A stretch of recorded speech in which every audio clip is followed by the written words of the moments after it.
Sabemos que o futebol sempre foi muito mais do que apenas gols e títulos. É um jogo de emoção, rivalidade e, claro, provocações. E quando um jogador comemora um gol, às vezes não é nem sobre o gol em si, mas também sobre mandar um recado direto para o adversário. E algumas dessas comemorações entraram para a história. Hoje você vai relembrar as provocações mais épicas que já rolaram dentro de campo. E como não começar por ele? Cristiano Ronaldo e o seu famoso Calm Down. No El Clássico de 21 de abril de 2012, o Real Madrid foi ao Camp Nou com uma missão clara: não deixar o maior rival encostar na liderança. A rivalidade entre Messi e CR7 só crescia, e ainda tínhamos embates fora de campo entre Mourinho e Guardiola. Nessa temporada, o Special One levou a melhor. O Real Madrid fez história ao alcançar os 100 pontos em La Liga. E nessa partida, o Real Madrid venceu por 2-1. Khedira abriu o placar e Alex Sánchez empatou, mas nem deu tempo para comemorar. 3 minutos depois, Ozil deu aquele passe sensacional para o CR7. Ele driblou o Aldez e mandou o Camp Nou se acalmar, porque ele estava ali para garantir a vitória e liderança do Madrid. Essa comemoração virou tendência na época, gerou muitos memes e foi até parar no FIFA, mas ficou tão irritante no online que acabou até sendo removida e virou mais uma das grandes marcas registradas de Cristiano Ronaldo. Mas calma aí, avançando um pouco mais no tempo, se CR7 fez história no Camp Nou, você acha que Messi ia deixar barato? Por mais diferentes que sejam suas personalidades, Lionel Messi também adorava provocar os merengues. E por que não fazer isso em pleno Bernabéu e em mais uma disputa acirrada na La Liga? Em 2017, o Barça precisava vencer para não ver o seu rival disparar na liderança. E esse é o clássico, na minha opinião, foi o mais épico que eu vi. Foi um jogaço emocionante de 5 gols, com viradas e viradas dentro da partida. O Real abriu o placar, mas depois sofreu a virada. E aos 40 minutos do segundo tempo, James Rodrigues empatou para o Real Madrid, que nessa altura já jogava com 1 a menos, porque, para variar, Sérgio Ramos tinha sido expulso. Mas no último ataque do jogo, a arrancada de Sérgio Roberto até chegar em Jordi Alba, que apenas passou para um Messi que surgiu do nada, pronto para mandar um cantinho de Navas e mostrar por que ele é Lionel Messi. Tirou a camisa e fez questão de mostrar ao Bernabéu em um dos momentos mais épicos do esporte, em uma das fotos mais absurdas já feitas, uma comemoração icônica que depois foi referenciada em diversos outros momentos e em vários outros esportes. E para fechar, um outro fato marcante foi que esse foi o gol 500 do argentino. Ele tem pouca estrela, né? Se Messi e Cristiano marcaram seus nomes com provocações em El Clássico, na Inglaterra, um certo italiano resolveu inovar, e de um jeito genial. O Manchester City tentava ganhar o protagonismo no país, e durante um período contratou diversos nomes para ser o cara do projeto. E em 2011 esse cara era o Balotelli.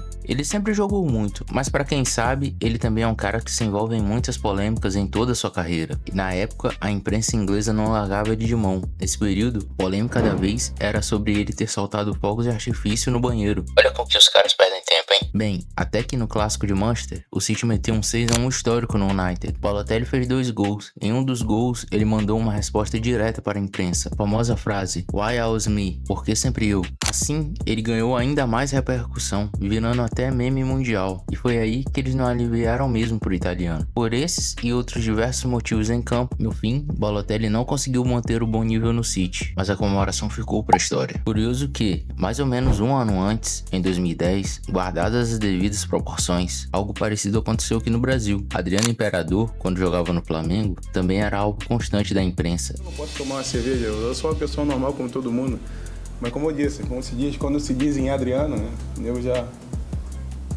aumenta muito mais. Falaram que eu tava com 10 quilos acima, não foi? 106 quilos. 106 quilos. Eu tô com 101. Entendeu? E se fala muito, né?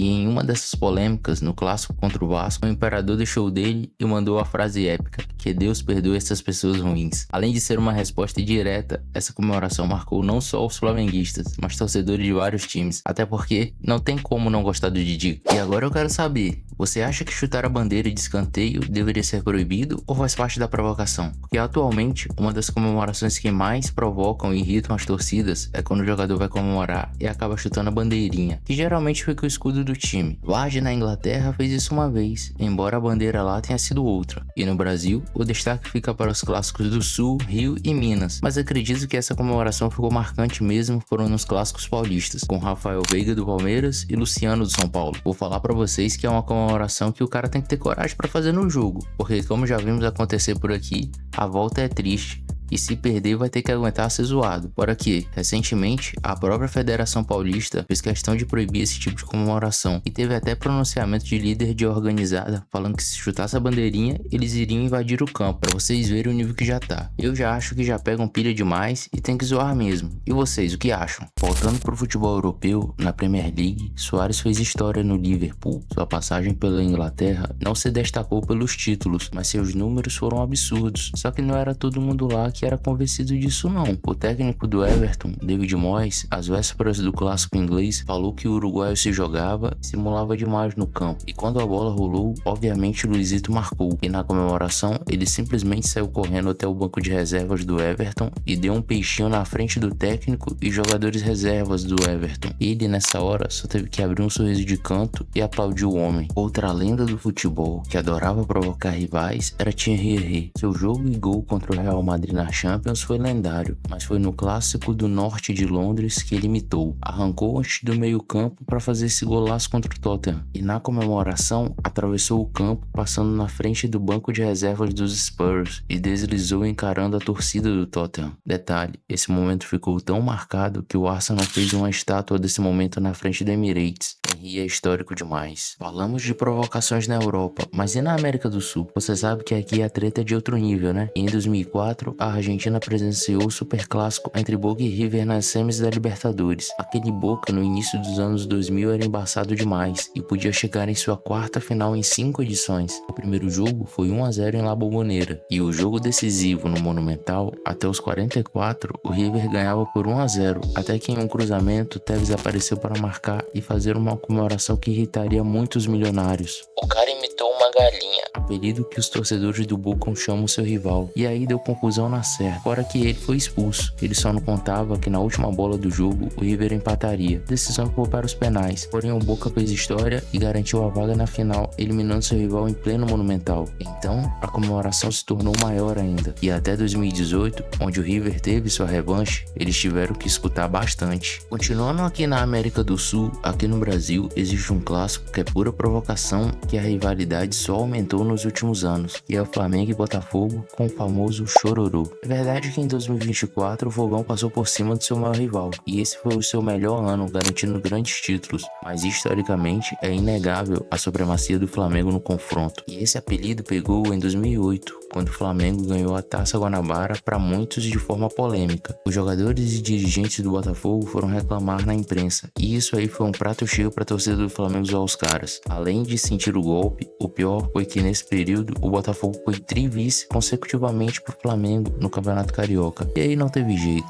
Isso ficou marcado e a partir daí, em qualquer momento da história, isso foi referenciado, virando provocação, meme e qualquer outro tipo de zoação possível.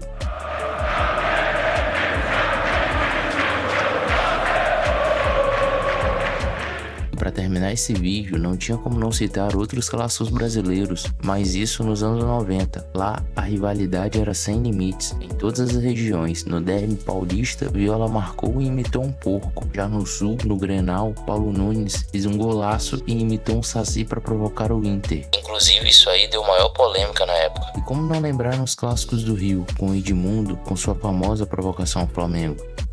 No fim, essas provocações fazem parte do futebol. São momentos que deixam o jogo mais emocionante e criam rivalidades que duram para sempre. Mas claro, tudo dentro dos limites do respeito e da esportividade. E foram diversas comemorações e provocações que faltaram nesse vídeo. E agora com vocês, qual dessas provocações foi a mais lendária? E qual foi o que mais te marcou? Comenta aqui embaixo. E se curtiu o vídeo já sabe, né? Se inscreve no canal para ver mais conteúdos assim. Deixa o like porque isso me ajuda demais a trazer mais vídeos para vocês. Tamo junto, salve do Dre e até a próxima.